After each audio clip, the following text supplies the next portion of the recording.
आज हम एक ऐसी जबरदस्त कहानी पर बात करने वाले हैं जो सीधे हमारी सोच पर असर डालती है। कहानी का नाम है द मर्चेंट ऑफ फ्लावर्स, यानी फूलों का व्यापारी।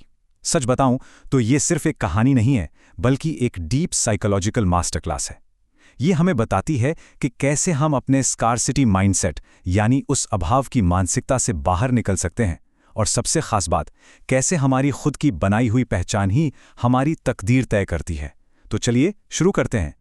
अब इस पूरी बात की शुरुआत होती है एक बेहद कड़ी और कहा जाए तो थोड़ी चुभने वाली बात से। सोर्स मटेरियल में एक अमीर व्यापारी एक भिखारी से कहता है, जब तुम किसी को कुछ दे नहीं सकते तो तुम्हें मांगने का भी कोई हक नहीं है। बूम! ये स्टेटमेंट अपने आप में कितना पावरफुल है ना। ये सीधे तौर पर लेने और देने के उस बेसिक नियम को चुनौती देता है, और यहीं से हमारी पूरी चर्चा की नींव पड़ती है। तो पहला हिस्सा, एक अनोखी मुलाकात। यहीं से हमारे मुख्य किरदार के सफर की शुरुआत होती है। कहानी शुरू होती है एक ऐसे इंसान से जो पूरी तरह से भीख मांगने के उस विशेष साइकिल में फंसा हुआ है। उसके दिन ऐसे ही गुजर रहे होते हैं। फिर एक दिन रेलवे स्टेशन पर उसकी नज़र पड़ती है एक बेहद वेल ड्रेस्ड अमीर दिखने वाले व्यापारी पर। अब जाहिर है उसने यही सोचा होगा कि इस अमीर यात्री से तो एक अच्छी खासी रकम मिल जाएगी, और यही उम्मीद लेकर वो आगे बढ़ा और उसने पैसे मांगे। पर कहानी में ट्विस्ट यहीं आता है। उम्मीद के बिल्कुल उलट उसे मिलता है एक सीधा इनकार। दरअसल जब भिखारी अपनी गरीबी और अभाव का हवाला देकर पैसे मांगता है, तो वो व्यापारी मुफ्त में कुछ भी देने से साफ मना कर देता है। उसका जवाब बिल्कुल क्लियर था, मैं एक व्यापारी हूं और मैं तभी कुछ दे सकता हूं जब मुझे बदले में कुछ मिले। यहां उस व्यापारी ने पूरे डायनामिक को ही बदल कर रख दिया। इस तरह ठुकराए जाने पर उस भिखारी के अंदर एक अजीब सी कश्मकश शुरू हो गई, एक गहरा अंतर्द्वंद। और यही चीज हमें हमारे अगले हिस्से की तरफ ले जाती है, यानी लेन देन का नियम। अगले कई दिनों तक वो बेचारा एक बहुत ही बड़े और मुश्किल सवाल से जूझता रहा। सोचिए जरा, जिसके पास देने के लिए सच में कुछ भी नहीं है, बिल्कुल खाली हाथ है, वो आखिर दूसरों को क्या ऑफर कर सकता है? एक ऐसी स्थिति जहां संपूर्ण गरीबी हो, वहां से वैल्यू यानी मूल्य आखिर कैसे पैदा किया जाए? वो दिन रात बस यही सोचता रहा। और फिर इस प्रॉब्लम का उसने एक कमाल का सॉल्यूशन निकाला, एक शानदार 3 स्टेप प्रोसेस। पहला कदम, उसने दूसरों को वैल्यू देने के महत्व को पूरी तरह से अपना लिया। दूसरा कदम, उसने स्टेशन के आसपास जो मुफ्त के फूल उगे थे उन्हें इकट्ठा करना शुरू किया। और तीसरा, उन्हीं फूलों को यात्रियों को अपनी मांगी हुई मदद के बदले में देना शुरू कर दिया। देखा जाए तो उसने हवा से, यानी बिल्कुल शून्य से, एक लाजवाब उत्पाद बना लिया था। अब यहां इन दो अलग अलग मानसिकताओं का कंट्रास्ट देखिए। एक तरफ है भिखारी की मानसिकता, जहां बिना कुछ दिए सिर्फ पाने की उम्मीद होती है, और ठीक इसके उलट है व्यापारी की मानसिकता, जहां अगर आपको कुछ पाना है तो पहले आपको वैल्यू बनानी पड़ेगी और फिर उसे देना पड़ेगा।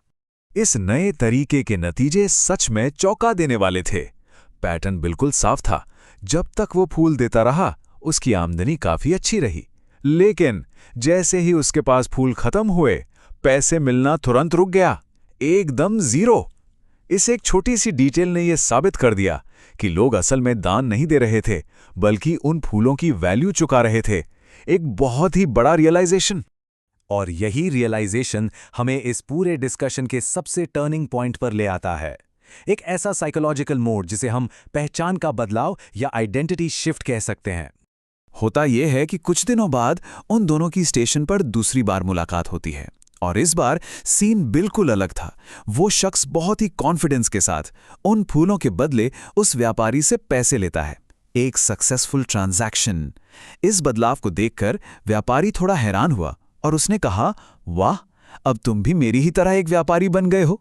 सोच कर देखिए, इन चंद शब्दों ने उस इंसान को व्यापारी होने की पूरी मान्यता, यानी एक वैलिडेशन दे दी थी। और यही वो आहा मोमेंट था, एक शानदार एहसास। वो व्यक्ति इतना खुश हुआ कि उसने आसमान की तरफ देखा और एक विजेता की तरह चिल्लाकर कहा, मैं भिखारी नहीं हूं, मैं एक व्यापारी हूं, मैं भी अमीर बन सकता हूं। ये कोई छोटी बात नहीं थी।